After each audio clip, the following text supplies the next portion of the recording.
चलो अगली ट्रांजेक्शन लिखेंगे। अगली ट्रांजेक्शन है गुड्स कॉस्टिंग ₹12,000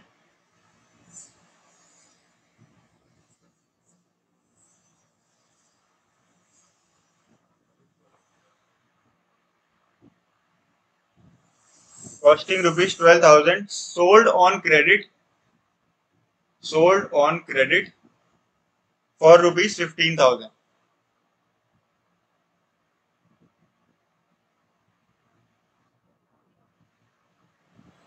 हाँ जी बालको बताओ, फिफ्थ पॉइंट है ना ये। हाँ बताओ रक्षित, क्या करेंगे? हमने सामान को सेल किया, अब दिमाग लगाना है, सेल किस पे किया, क्या लिखा है उसने वर्ड, क्या लिखा है? ऐड क्यों होगा? सेल करते हैं तो सामान आता है या जाता है? बेसिक चीज है, देख दिमाग लगाना है, ठीक है। तो हमने सोल्ड गुड्स ऑन क्रेडिट। अब मेरी ध्यान से सुन, यहाँ पे देख, उसने बोला 12,000 का सामान मैंने कितने में सेल किया? 15 में। उसने वर्ड यूज किया हुआ ना कॉस्टिंग रुपीज। कॉस्टिंग का मतलब क्या है? कॉस्टिंग कॉस्टिंग का मतलब क्या है? कॉस्ट, मेरी कॉस्ट कितने की है? 12,000 की। और मैंने सेल कितने में किया? 15 में। तो ये जो 3,000 रुपए एक्स्ट्रा थे, ये क्या हो गया हमारा? प्रॉफिट। गुड। डर क्यों रहा? बोलना है, मुंह से बाहर निकालनी है बात। क्या है हमारा? प्रॉफिट है। तो ये प्रॉफिट कैसे आएगा? अब हमने तो सामान 15,000 का बेचा ना, 15,000 का बेचा, तो 15,000 हमें इक्वेशन में लिखने में तो बैलेंस करना है ना। अब मेरा सामान गया कितने का? 12,000 का, ठीक है। साथ में मैंने क्रेडिट में सेल किया, तो मेरे एक एसिड बढ़ जाएगी, क्या है? डेटर्स, ठीक है। तो यहाँ पे ये तो हो गया माइनस, और यहाँ पे डेटर्स ऐड हो जाएंगे 15,000 के। लेकिन मेरी इक्वेशन बैलेंस नहीं होगी। क्यों नहीं होगी बैलेंस? क्योंकि 3,000 से क्या है? डिफरेंस आएगा। तो 3,000 के प्रॉफिट का क्या इम्पैक्ट होगा? कैसे करेंगे बैलेंस? कहाँ जाएगा? हमारा प्रॉफिट या लॉस हमेशा किसको इम्पैक्ट करेगा? हमारी कैपिटल को। किसको इम्पैक्ट करेगा? कैपिटल को। तो अगर प्रॉफिट होगा तो कैपिटल में ऐड हो जाएगा, और लॉस होगा तो कैपिटल से माइनस हो जाएगा। तो मेरे को यहाँ पे क्या करना पड़ेगा? 3,000 रुपए का प्रॉफिट ऐड करना पड़ेगा। तो मेरी नई इक्वेशन यहाँ पे क्या बन जाएगी? न्यू इक्वेशन मेरी क्या होगी? 68,000 प्लस 5,000 प्लस यहाँ पे क्या आएगा? 6,000 प्लस 15,000 इज इक्वल टू, यहाँ पे हो जाएगा 78,000 प्लस 16,000। अब देख, इसको बैलेंस शीट में कैसे दिखा सकते हैं? बैलेंस शीट भी देखते हैं। बैलेंस शीट ये थी। बैलेंस शीट पहले से क्या चलती आ रही थी मेरी? कैपिटल कितने की थी? 75,000 की। यहाँ देख, पहले क्रेडिटर कितने के थे? 16,000 के, ठीक है। हमारा यहाँ पे क्या था? फर्नीचर था एक, फर्नीचर कितने का था? 5,000 का। फिर हमारा स्टॉक था, कितने का था स्टॉक? 18,000 का। फिर हमारा कैश था एक, कितने का? 68,000 का। अब हमने सामान बेचा, तो सबसे पहले हमें सेल की एंट्री करनी है। सेल की एंट्री से हमारा स्टॉक क्या हो जाएगा? कम हो जाएगा। तो कितने का स्टॉक कम होगा? 12,000 का। तो स्टॉक बचा कितने का? 6,000। फर्नीचर एज इट इज बाहर आ जाएगा 5,000, और कैश भी एज इट इज बाहर आ जाएगा, क्योंकि कैश का भी कुछ लेना देना नहीं है। लेकिन हमारी एक एसिड इंक्रीज हो जाएगी, क्योंकि हमने सामान को क्रेडिट पे उधार पे बेचा है। तो हमने उन लोगों से बाद में पैसा रिकवर करना है, और उन लोगों को हम क्या बोलेंगे? जिनको हमने सेल किया है, डेटर्स बोलेंगे। क्या बोलेंगे? डेटर्स। और हमने कितने का सामान बेचा डेटर्स को? 15,000 का। अब जब मैं इसका टोटल कर रहा हूँ, क्या कर रहा हूँ? टोटल। तो 5 और 6 11, 11 और 10 21, 21 और 5 27, 27 और 60 87, 87 और 8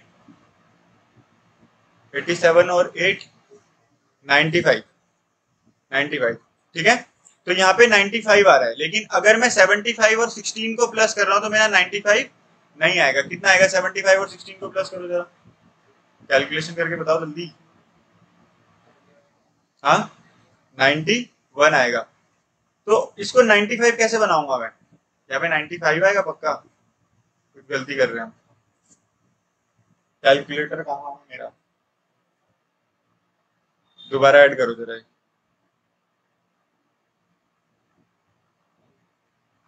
जो क्या 20, जो क्या 74, 94 आएगा ना डार्लिंग, ठीक है। तो यहाँ पे 91 आ रहा है, यहाँ पे 94 आ रहा है। तो मैंने क्या बोला? जब भी हमारा प्रॉफिट होगा तो वो किसको इम्पैक्ट करेगा? हमारी कैपिटल को। तो यहाँ पे मेरे को कैपिटल में क्या ऐड करने पड़ेंगे? 3,000 रुपए। तो ये कितना हो जाएगा? 78। तो इस तरीके से हमारी इक्वेशन बैलेंस हो जाएगी 94 इज इक्वल टू 94। तो अकाउंटिंग इक्वेशन और कुछ नहीं है, क्या है, बैलेंस शीट का एक तरीके से बैलेंस शीट को हमने इक्वेशन फॉर्म में दिखा दिया है। तो पूरी बैलेंस शीट को जब हम इक्वेशन फॉर्म में दिखाएंगे उसी को क्या बोलते हैं हम, अकाउंटिंग इक्वेशन। तो पहले बैलेंस शीट नहीं आएगी, पहले क्या आएगी, अकाउंटिंग इक्वेशन। फिर सीखते सीखते सीखते सीखते जब तुम लास्ट चैप्टर में पहुंचोगे फाइनेंशियल अकाउंट्स में, फाइनल अकाउंट्स में, तब तुम्हें क्या सीखने को मिलेगी, बैलेंस शीट। बट तुम एक बात ध्यान रखो कि हम अकाउंटिंग इक्वेशन से अपनी बैलेंस शीट को कितना स्ट्रॉन्ग बना सकते हैं। समझ गए? तो अब अपने इफेक्ट को लिखेंगे यहाँ पे। सबसे पहले क्या है हमारा इफेक्ट, हमने सामान सेल किया क्रेडिट में, तो हमारी गुड्स, हमारी एसेट्स क्या हो जाएंगी, कम हो जाएंगी, और साथ में हमारा एक एसेट इंक्रीज हो जाएगा, दैट इज डेटर। लेकिन अगर मैंने अगला क्या है, गुड्स सोल्ड ऑन प्रॉफिट, अगर मैंने प्रॉफिट में सामान बेचा तो गुड्स तो कम होंगी, या तो कैश इंक्रीज होगा या तो डेटर्स इंक्रीज होंगे, जो भी केस होगा। लेकिन साथ में हमारी लायबिलिटीज मतलब कैपिटल पे भी इंपैक्ट पड़ेगा, वो क्या होगा, कैपिटल भी इंक्रीज हो जाएगी। किससे इंक्रीज होगी, बाय द अमाउंट ऑफ, कौन सी अमाउंट से, by the amount of profit. जितना प्रॉफिट हुआ है उस अमाउंट से हमारी कैपिटल क्या हो जाएगी, इंक्रीज हो जाएगी। समझ आ रहा है? बेसिक इंट्रोडक्शन सही लग रहा है? अकाउंटिंग इक्वेशन अब घुस रही है रक्षित दिमाग में, स्कूल में नहीं आए कोई दिक्कत नहीं, अब समझ आ रही है ना, क्वेश्चन कर पाएगा, ठीक है। चलो अगली एंड द लास्ट इक्वेशन लिखेंगे हम इस क्वेश्चन की, इस इलस्ट्रेशन की, पेड रेंट या कोई भी एक्सपेंस अगर हम पे करते हैं, मैं यहाँ पे एडजस्टमेंट में एक्सपेंसेस लिखता हूँ, तो लेकिन तुम क्वेश्चन में लिखोगे पेड रेंट। हाँ क्या बोल रहे, हाँ लास्ट इक्वेशन है पेड रेंट। लास्ट में फिर इसकी बैलेंस शीट भी बनाएंगे। कितने का रेंट पे किया, 1000, पेड रेंट ₹1000। बताओ जी क्या करा जाए, एक्सप्लेन कर, लायबिलिटीज में कैसे आएगा। हाँ दिमाग लगा थोड़ा, कोई बात नहीं, गलत ही तो बोलेगा ना, जब गलत बोल के सही पे जाएगा तब ऑटोमेटिकली आगे याद रहेगा कि मैंने गलत बोला था, अब सही कैसे कराया भैया ने। नहीं लेकिन पेड है ना, तो मैंने तेरे को क्या बोला था, अगर नहीं लिखा है तो हम क्या मानेंगे हमेशा, कैश है, बोला था ना। और वैसे भी कोई खर्चा है, अगर हमने पे नहीं किया तो उसके खर्चा है ये हमारा, ये क्या है हमारा, खर्चा है। तो अगर हम खर्चा पे नहीं करते ना तो वो आउटस्टैंडिंग हो जाता है, क्या हो जाता है, आउटस्टैंडिंग हो जाता है।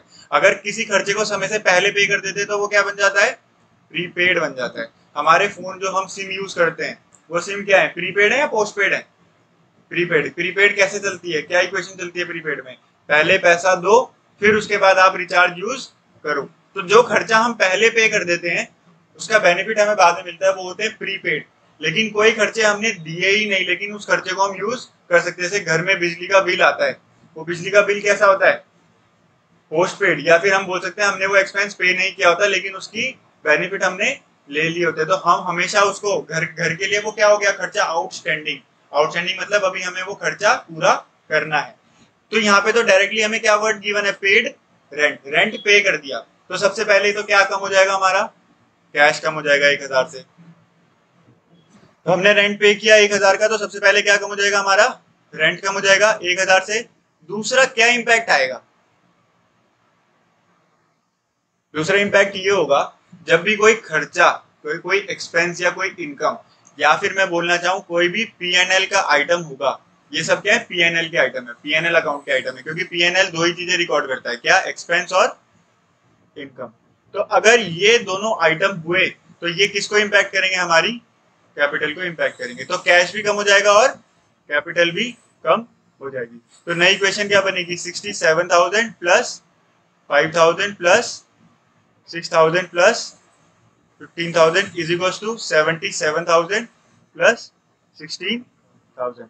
और जब हम अपने क्वेश्चन को फिनिश करेंगे, फॉर्मेट की बात बता रहा हूं, जब हम अपने क्वेश्चन को फिनिश करेंगे तो जो लास्ट इक्वेशन बन रही होगी वो न्यू इक्वेशन नहीं होगी रक्षित, क्या होगी, लास्ट इक्वेशन।